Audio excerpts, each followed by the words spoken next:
سعودی اور پاکستانی حکام نے حج پر جانے والے زائرین کے لیے خطرناک ایس او پیز بنائی ہیں۔ یہ مشترکہ ایس او پیز کیسی ہیں اور ان ایس او پیز پر عمل کرتے ہی زائرین حج پر جا سکیں گے، لیکن پاکستان کے اندر اس ایس او پیز پر عمل کرنا بہت ہی کٹھن اور مشکل ہے۔ اب ایس او پیز آپ کو میں گنواؤں گا ناظرین، آپ سن کر ششدر رہ جائیں گے۔ اگر آپ نے چینل کو سبسکرائب نہیں کیا ہے تو سبسکرائب کریں، بیل آئیکن کے بٹن کو دبائیں، شیئر کریں، کمنٹس دیں، اپنی رائے سے آگاہ کریں، کیونکہ آپ کی رائے میرے لیے قابل جو احترام ہے اور میرے لیے رہنمائی کا باعث بنتی ہے۔ تو ان ایس او پیز میں 90%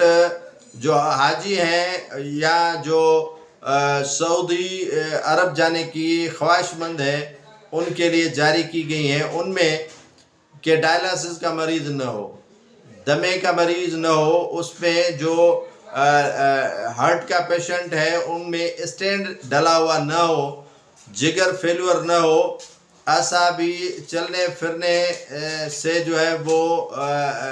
متاثر نہ ہو، نفسیاتی مریض نہ ہو،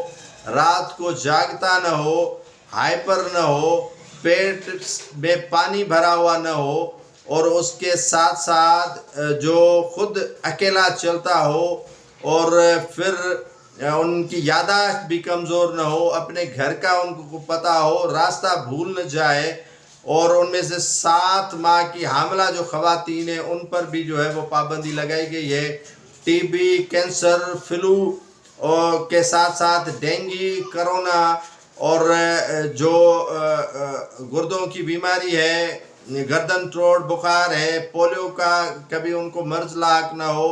اپاہج نہ ہو، اور یہ ساری بیماری آپ مجھے بتائیں ناظرین کہ پاکستان کے اندر مریضوں میں نہیں پائی جا رہی ہیں۔ کیا پاکستان